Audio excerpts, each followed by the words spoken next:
सभी को नमस्कार। मेरा नाम अभिषेक है और आप देख रहे हैं करंट अफेयर वीकली रिवीजन को, जिसमें आप आज देखेंगे कि पिछले हफ्ते यानी कि 3 अगस्त से लेकर 8 अगस्त तक आपने जो भी पढ़ा है आप उसको देखिए, आप याद कर पाते हैं या नहीं याद कर पाते हैं। आपके लिए ये सेशन इंपॉर्टेंट होगा क्योंकि आप पिछले हफ्ते का पढ़ा हुआ सारा कुछ यहाँ रिवाइज कर सकते हैं। चलिए शुरू करते हैं पहले सवाल के साथ। आपसे पहला सवाल पूछा गया है कि भारत में लगभग 1 लाख समुद्री मछली पकड़ने वाली नौकाओं को ट्रांसपोंडर से लैस करने के लिए किस प्रणाली का राष्ट्रव्यापी विस्तार किया जाएगा। तो ये जो है vessel communication and support system का राष्ट्रव्यापी विस्तार किया जाएगा। इसरो ने VCSS और नभ मित्रा मोबाइल ऐप विकसित किया है इन चीजों के लिए। चलिए अगले सवाल की ओर बढ़ते हैं, जहां पर आपसे पूछा गया है कि वर्ल्ड ब्रेस्ट फीडिंग वीक 2026 किस अवधि के दौरान मनाया जाएगा। तो जो ब्रेस्ट फीडिंग वीक होता है वो 1 से लेके 7 अगस्त तक मनाया जाता है। और 2026 के थीम की बात करें तो breast feeding for a sustainable start in life, strengthen what works, ये जो है इस वर्ष की थीम है। अगले सवाल की ओर बढ़ते हैं, जहां आपसे पूछा गया है कि नेशनल हैंडलूम डे किस तारीख को मनाया जाता है। तो ये हर वर्ष 7 अगस्त को मनाया जाता है। 7 अगस्त को याद रखिएगा भाला फेंक दिवस भी मनाया जाता है, क्योंकि नीरज चोपड़ा ने इसी दिन गोल्ड मेडल लाया था। कहाँ पर थे? ओलंपिक में। इसीलिए 7 अगस्त को भाला फेंक दिवस भी मनाया जाता है। 12वां हैंडलूम जो डे है वो 7 अगस्त 2026 को भी मनाया गया और इसका आयोजन मिनिस्ट्री ऑफ टेक्सटाइल द्वारा किया गया।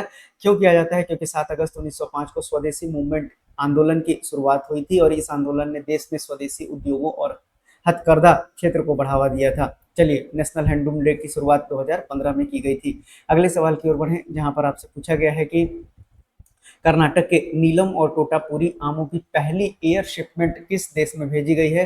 तो ये मालदीव में भेजी गई है। अगले सवाल की ओर बढ़ते हैं, जहां पर स्यूटा न्यूज में है। आपसे पूछा गया है कि ये किसका ऑटोनोमस टेरिटरी है। तो मैंने पढ़ा है ये आपका स्पेन का ऑटोनोमस टेरिटरी है। आपको पता होना चाहिए कि स्पेन और जो मोरक्को है इसके बीच में क्या है, स्ट्रेट ऑफ जिब्राल्टर स्थित है। चलिए अगले सवाल की ओर बढ़ते हैं, जहां आपसे पूछा गया है कि कॉमनवेल्थ गेम 2026 में जूडो में गोल्ड मेडल जीतने वाली पहली भारतीय कौन बनी है। तो इनका नाम क्या है? तो इनका नाम है आपका अस्मिता डे। चलिए अगले सवाल की ओर बढ़ते हैं। वर्ष 2025 में भारत ने रिकॉर्ड कितने ऑर्गन ट्रांसप्लांट किए हैं। तो देखिए ये एक रिकॉर्ड बन गया है, तो इसलिए अब आपका इसको नंबर भी याद रखना ही पड़ेगा। 20,138 जो है ये जो है ऑर्गन जो है डोनेट किया गया है, ट्रांसप्लांट किया गया है। और आपको पता होना चाहिए कि जो वर्ल्ड ऑर्गन डे है वो हर साल 13 अगस्त को मनाया जाता है, ये ध्यान में रखिएगा। और अगर इंडिया में बात करें तो नेशनल ऑर्गन डोनर डे जो है 3 अगस्त को मनाया जाता है। बात करें 2026 के थीम की, तो अंगदान जीवन संजीवनी अभियान, ये 2026 को थीम है। कौन सा? नेशनल ऑर्गन डे की बात की जा रही है। अगले सवाल की ओर बढ़ते हैं, जहां पर पिंगाली वेंकैया साहब से सवाल बना है 2026 में कौन सी जयंती इनकी मनाई गई है। तो देखिए जब भी 150 वर्ष पूरे हो जाएंगे, 100 वर्ष पूरे होंगे, 50 वर्ष पूरे होंगे, तो सवाल बनेगा। तो 150वीं जो है इनकी जयंती मनाई गई है। इनका जन्म 2 अगस्त 1876 को हुआ था। कहाँ पर? मद्रास प्रेसिडेंसी में। अब वो जो जगह है वो आंध्र प्रदेश में आ चुका है। इनका जो मृत्यु है ये 4 जुलाई 1963 को हुआ था। चलिए अगले सवाल की ओर बढ़ते हैं। पूछा गया है कि स्वामी विवेकानंद का जो है कल्चरल यूथ सेंटर विवेक स्मारक का उद्घाटन कहाँ किया गया है। तो ये मैसूरू कर्नाटक में किया गया है। पीएम मोदी ने किया है, इसलिए ये इंपॉर्टेंट हो गया है। आपसे पूछा गया है कि मदुरा आइलैंड कहाँ पर स्थित है। तो यहाँ पर एक खबर न्यूज में था, इसीलिए आपको ये पढ़ाया गया है। वहां पर जो बोट है एक गायब हो गया है और साथ ही साथ जो है कई लोगों की मृत्यु भी हुई है उसमें। तो ये जो है आपको इंडोनेशिया, आपको ध्यान में रखना है, इंडोनेशिया में ये आइलैंड स्थित है। उसी तरह से अगले सवाल की ओर बढ़ते हैं। 2030 कॉमनवेल्थ की मेजबानी कौन सा देश करेगा। तो निश्चित रूप से ये भारत करने वाला है। और कहाँ पर ये आयोजन होगा। तो अहमदाबाद गुजरात में इसका आयोजन होने वाला है। पहली बार कॉमनवेल्थ गेम 1930 हैमिल्टन कनाडा में हुआ था। अगले सवाल की ओर बढ़ते हैं, जहाँ पर आपको ये भी याद रखना है कि भारत का मेडल टैली में कौन सा स्थान है। तो चौथा स्थान पर है। और पहले स्थान पर कौन है 2026 में। तो ऑस्ट्रेलिया है, ये बात ध्यान में रखिएगा। 101वां रामसर साइट कौन सा बन गया है। तो ग्लॉ झील, ठीक है। और ये अरुणाचल प्रदेश का पहला रामसर साइट बना है और भारत का 101वां बना है। अगले सवाल की ओर बढ़ते हैं, जहां पर आपसे पूछा गया है कि हाल ही में साइक्लोस्पोरा संक्रमण के बड़े प्रकोप की खबर किस देश में सामने आई है। तो ये यूनाइटेड स्टेट से सामने आया है। अगले सवाल की ओर बढ़ें, जहां पर आपसे पूछा गया है कि हाइब्रिड मैग्नेटो रिहोमीटर विकसित करने वाले संस्था का नाम क्या है? तो इस संस्था का नाम है आईआईटी पटना। अगले सवाल की ओर बढ़ते हैं, जहां आपसे पूछा गया है कि वाशिंगटन ओपन में WTA tour level single title जीतने वाली फिलीपींस की पहली खिलाड़ी कौन सी बनी है? तो इनका नाम है अलेक्जेंडर इला।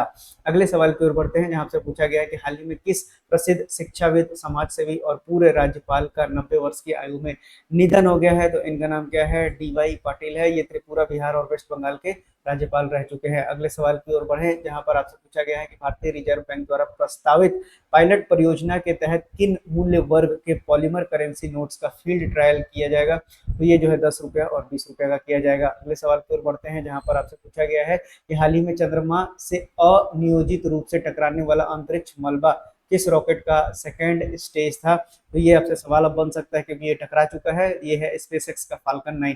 अगले सवाल की ओर बढ़ते हैं, जहां पर वर्ष 2026 में अनुच्छेद 370 के प्रावधानों को निष्प्रभावी किए जाने की कौन सी वर्षगांठ मनाई गई है? तो ये जो है आपको ध्यान में रखना है कि 7वीं वर्षगांठ जो है मनाया गया है।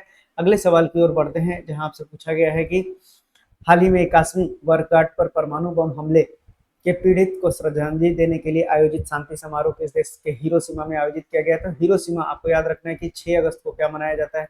हिरोशिमा डे मनाया जाता है। और ये कहाँ से संबंधित है? जापान से संबंधित है। अमेरिका ने पहली बार यहीं पर परमाणु बम का जो है गिरा दिया था, जिसके बाद जो है 1,40,000 लोगों की मृत्यु हो गई थी। चलिए, अब जो है उसका नाम क्या था? लिटिल बॉय उसका नाम था। अगले सवाल की ओर बढ़ते हैं, जहां पर आपसे पूछा गया है कि पवन हंस लिमिटेड ने इलेक्ट्रिक सी प्लेन तकनीक में सहयोग के लिए किस कंपनी के साथ MOU किया है?